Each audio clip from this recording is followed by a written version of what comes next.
మళ్ళీ ఎండాకాలం రానే వచ్చింది. నోర్లు, ఏర్లు, భూముల్లో బోర్లు సైతం దాహంతో ఉన్నాయి. మిత్రులరా, చాలా ప్రాంతాల్లో నీటి కటకట వార్తలు మనకు మళ్ళీ దర్శనమిస్తున్నాయి. కిలోమీటర్ వెళ్ళి బిందె నీరు తెచ్చుకున్న కన్నీటి గాథలు కనిపిస్తున్నాయి.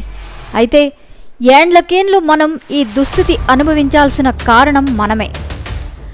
ఆధునీకరణ పేరుతో అడవులను మైదానాలుగా, మైదానాలను కాంక్రీట్ అడవులుగా మార్చేస్తూ కర్ణుడు నూనె పిండినట్లు బోర్లు వేసి భూమిలోని నీరు పిండిస్తున్నాం. కానీ వాడుతూ ఉంటే ఏదైనా నిండుకుంటుంది అనే నిజాన్ని నిర్లక్ష్యంగా, ఉదాసీనంగా పక్కన పెట్టేస్తూ మన నెత్తిన మనమే భస్మాసుర హస్తం వేసుకుంటున్నాం. సౌఖ్యం సంపూర్ణంగా అలవాటైన మనం రాబోయే విపత్తుని అసలు శీతకంటనైనా చూడలేకపోతున్నాం. దానివలన పశు పక్షాదులే కాకుండా కొన్ని ప్రాంతాల్లో మనుషులు కూడా తడారిన గొంతుతో తల్లడిల్లవలసి వస్తోంది. ఇప్పటికే చాలా నగరాల్లో నీటి వనరు విపరీతంగా తగ్గిపోయింది. మరి మనుషులకే ఇంత ఇబ్బంది కలుగుతుంటే నోరిలేని మూగజీవాల గతి ఏంటి? ముఖ్యంగా పట్టణాల్లో ఉండే వీధి కుక్కలు, పిల్లులు, గోవులు ఎవరిని నీటి కోసం అడగలేవు కదా. వాటికి నీరు దొరకపోవడంతో, ఆహారం దొరకపోవడంతో ఏం జరుగుతుందో గత ఏడాది హైదరాబాద్లో వీధి కుక్కలు ప్రవర్తించిన విధానం మనం చూసాం. ఒకప్పుడు ఇంట్లో పెంచుకోకపోయినా ప్రతి మూగజీవికి ఆహారం దొరికేలా మనం తిన్న తర్వాత వాటి కోసం కొంత ఆహారం బయట పెట్టేవాళ్ళం.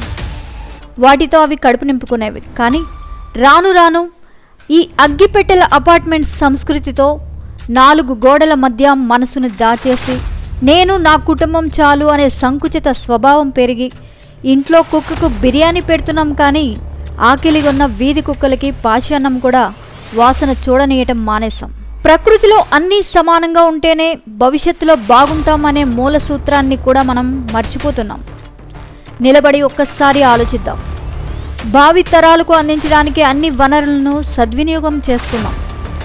ప్రాణికోటిలో మనతో పాటు ఉన్న అన్ని జీవులకు అవసరమైన కనీస ఆహార పానీయాలను అందిద్దాం. మనం తినే అన్నంలో ఓ ముద్ద, మనం తాగే నీటిలో కొంత నీరు, మండే ఎండల్లో అలసిన ఆ చిన్ని నేస్తాలు, పిచ్చుకల కోసం కొన్ని గింజలు మనసారా అందిద్దాం. ఆహారం అందక చివరికి మన పిక్క కొరికే అవస్థ నుంచి వాటిని తప్పిద్దాం. మనం క్షేమంగా ఉందాం. ఈ వేసవి నీటిని వృధా చేయకుండా కూల్గా జీవిద్దాం అని ఆశిస్తోంది మీ మేలు కోరే మీ VST న్యూస్.